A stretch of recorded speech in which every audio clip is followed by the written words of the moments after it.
নমস্কার বন্ধুরা, জিও হাম চ্যানেলে সকলকে আমি স্বাগত জানাই। দেখো, আমি ঝাড়খণ্ডের যে জিকে পার্টগুলো কভার করার চেষ্টা করছি জেটেড এক্সামের জন্য বা আদার্স ঝাড়খণ্ডের যে কোনো এক্সামের জন্য। তো বেসিক যে জিকেগুলো কভার হচ্ছে সেগুলোর দিকে ধ্যান দিও। যারা আমরা আদার স্টেট থেকে পরীক্ষা দিচ্ছি তারা কিন্তু অন্য স্টেটের সম্বন্ধে অনেক কিছুই জানি না। সুতরাং আমার ভিডিওগুলো তোমরা দেখতে থাকো, ছোট ছোট হলেও অনেক তথ্য কিন্তু গুরুত্বপূর্ণ জানতে পারবে। আর অবশ্যই যেগুলো ইম্পর্ট্যান্ট বলবো সেগুলো তোমরা নোট ডাউন করতে থেকো। এবং সমস্ত বিষয়টা আমি পুরো ছকে দেখিয়েছি, আজকে দেখিয়েছি উষ্ণ প্রসবন বা হট স্প্রিংস অফ ঝাড়খণ্ড। ঝাড়খণ্ডে কোথায় কোথায় গরম জলের কুণ্ড রয়েছে, হিন্দিতে এটাকে বলে গরম জল কুণ্ড। ঠিক আছে, তো এবার দেখো শুরু করছি কোথায় কোথায় কি কি রয়েছে। আমাদের যেমন পশ্চিমবঙ্গে ব্রহ্মেশ্বরে উষ্ণ প্রসবন আছে, ঠিক সেই রকমই ঝাড়খণ্ড যেহেতু মালভূমি রিজিয়ন, এখানে কিন্তু অনেক হট স্প্রিং রয়েছে। মোটামুটি 20 থেকে 21টা হট স্প্রিং কিন্তু রয়েছে বলা যায়। তো এদের মূলত অবস্থানগুলো কোথায় সেগুলো গুরুত্বপূর্ণ। তো চলো দেখে নিই। প্রথমে নাম্বারে বলি, সেটা হচ্ছে সূর্যকুণ্ড। সূর্যকুণ্ড হাজারিবাগ জেলায় অবস্থিত। আর এটা তোমরা স্টার মার্ক নিয়ে নাও বন্ধুরা, এই কারণেই বলি সূর্যকুণ্ড হচ্ছে পুরো ঝাড়খণ্ডের সব থেকে গরম জলের কুণ্ড বা উষ্ণ প্রসবন, সব থেকে হট যেটা সূর্যকুণ্ড, খুবই কিন্তু ইম্পর্ট্যান্ট পরীক্ষার জন্য। এরপর দেখো তেঁতুলিয়া। তেঁতুলিয়াটি কি ধানবাদ জেলাতে অবস্থিত, তবে ধানবাদ থেকে 7 কিলোমিটার দূরে। এটা দামোদর নদী তট মানে দামোদর নদী উপত্যকা অঞ্চলেই অবস্থান তেঁতুলিয়া। প্রথম যে 5টা আমি আলাদা করে ব্লু কালি দিয়ে রেখেছি, এগুলো খুব ইম্পর্ট্যান্ট, এই জন্য আমি ব্লু কালি ইউজ করেছি। এবার দেখো তাতাপানি। তাতাপানি লাতেহার জেলায় বরবাডিহ যে অঞ্চল রয়েছে সেখানে এটি অবস্থিত। তাতাপানি।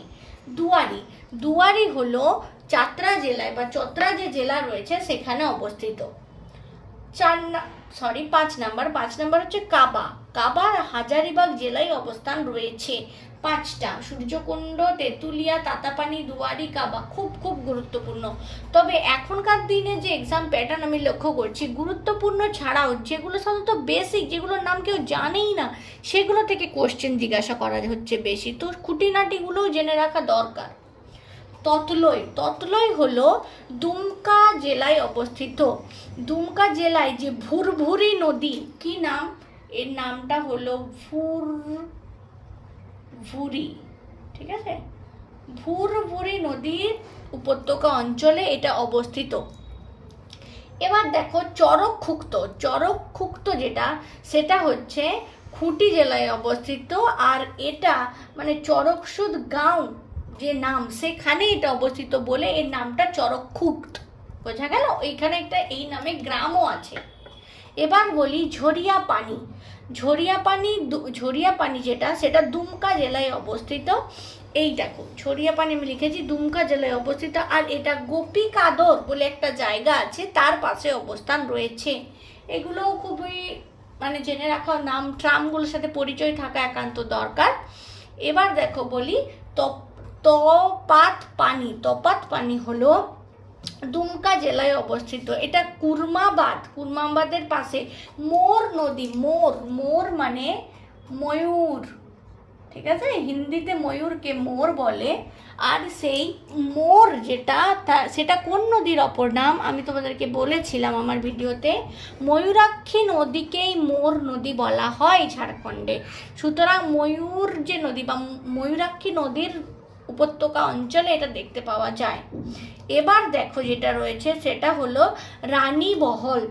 রানীবহল দুমকা থেকে সুরি। দুমকা জেলায় অবস্থান করছে ঠিকই, কিন্তু দুমকা থেকে সুরি যে বড় ন্যাশনাল হাইওয়ে রয়েছে সেখানে, এটিও কিন্তু ময়ূরাক্ষী নদীর উপত্যকা অঞ্চলে অবস্থিত। রানীবহল।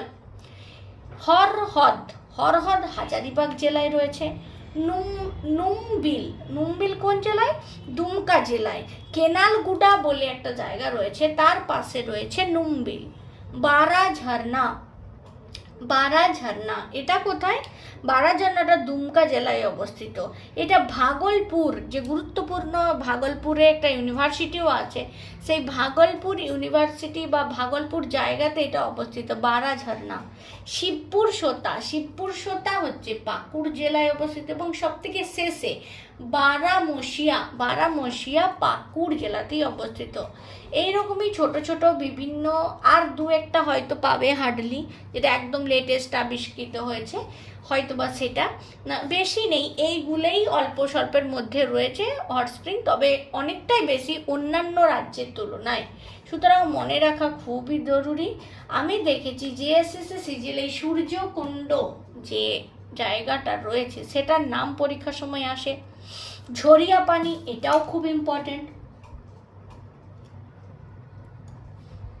ঠিক আছে। এই হরহদ, হরহদ থেকেও কোশ্চেন এসেছিল, হরহদ।